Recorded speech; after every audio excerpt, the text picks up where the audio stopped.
Good morning, students. Welcome to the class of English Literature. Today, we are going to start a new poem which is prescribed in BA second year's syllabus. The name of this poem is Where the Mind is Without Fear. This poem was written by Rabindranath Tagore.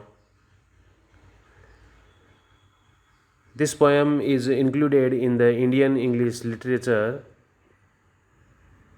But before I start this poem, we should have a look on Rabindranath Tagore's life. So please pay attention. Rabindranath Tagore was born on 7th May 1861 in Kolkata, India. He was a very famous poet, philosopher, prophet, and a critic. He died on 7th August 1941 in Kolkata. Tagore rejected formal schooling and learned much at home. He attended University College, London, to study law, but quit before the completion of the degree. Although Tagore is famous for poetry, he did his best in writing novels, essays, short stories, plays, and articles. His masterwork is Gitanjali, a collection of poems, a spiritual journey from finite to infinite. This work earned him the title of mystic poet. Tagore composed more than 2000 songs. He is the official composer for the national anthem of India and Bangladesh. In 1913, he was awarded the Nobel Prize for Gitanjali. In 1915, the British Crown granted him knighthood that he returned after Jallianwala Bagh massacre. Now, we shall move towards to our poem Where the Mind is Without Fear. This first line has become its heading.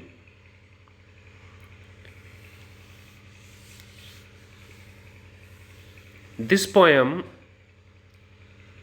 is one of his vastly read and discussed poem. It was originally composed in Bengali, possibly in 1900, under the title Prathna, meaning prayer.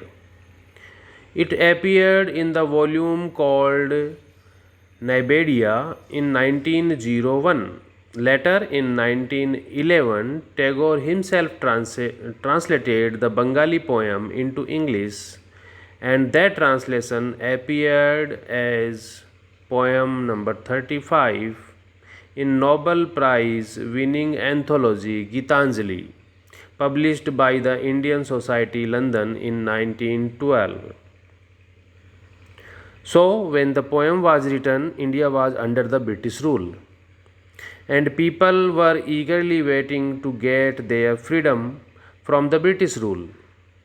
The poem is written in the form of a prayer to the God, the Almighty, for a true freedom for his country, and thus Tagore reveals his own concept of freedom throughout the poem, where the mind is without fear. Now we will study this poem line by line. In the very first line, the poet prays to the Almighty that his countrymen should be free from any fear of oppression or forced compulsion. He wishes that everyone in his country has his head held high in dignity. In other words, according to him, in a truly free country where every person should be fearless and should have a sense of self dignity. Now, in the second line, where the poet is saying that where knowledge is free, here the poet dreams of a nation where knowledge would be free. Education should not be restricted to the upper class only, but to everybody. Everybody should be allowed to acquire knowledge. Not only that, the children should learn freely from the nature and the world around them. They should not be forced to memorize some predetermined lessons, and this is Tagore's typical concept of education. Now, in the next line, where the world has not been broken up into fragments by narrow domestic walls. In line number 3rd and 4th, the poet emphasizes the unity of not only of his countrymen but also of the entire world.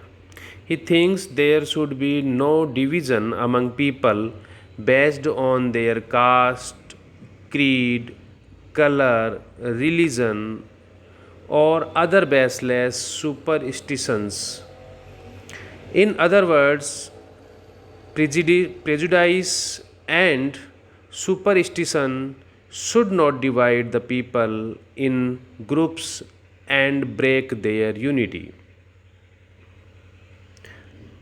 Now, in the 5th line of this poem, Tagore wants a nation where people are truthful, they should not be superficial, and words should come out from the depth of their hearts.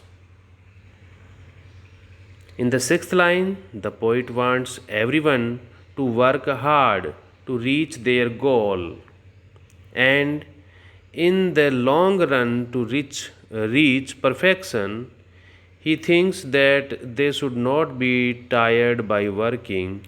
People should not be lazy and ignoring their works. Now we will move towards to line number 7th and 8th. In the 7th line, the poet compares reason or logical thinking to a clear stream, and in the next line compares dead habits or superstitious beliefs to a dreary desert. He wants the stream of reason not to lose its way into the desert of prejudices. In short, people's thoughts should be monitored by rational thinking, not by superstitions. Logic should rule over old baseless beliefs.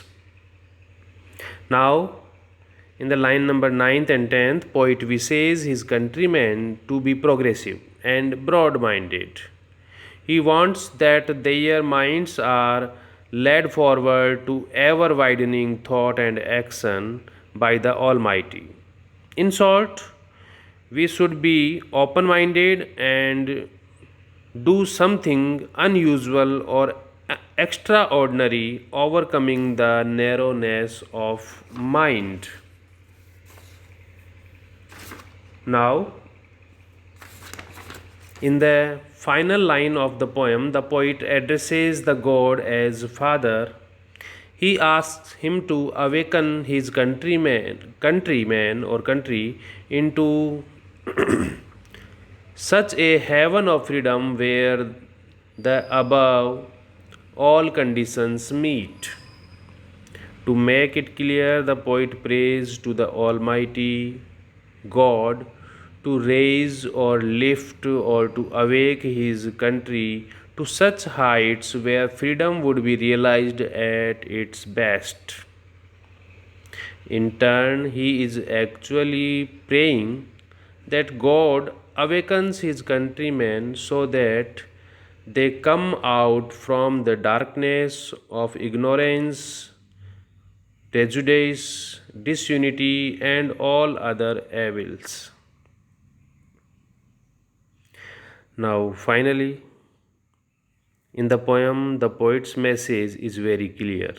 If all the people of a nation are not wise enough to lead a happy and peaceful life, free from all evils, they cannot enjoy their freedom well. So, the poet, only political freedom is not so important unless you are fearless.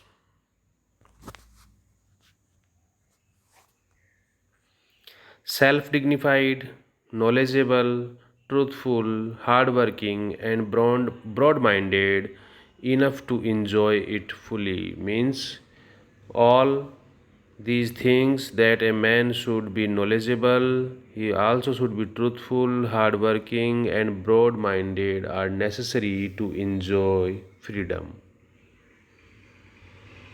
That's the whole explanation of this poem. I hope you got the idea. Thank you for attending the class.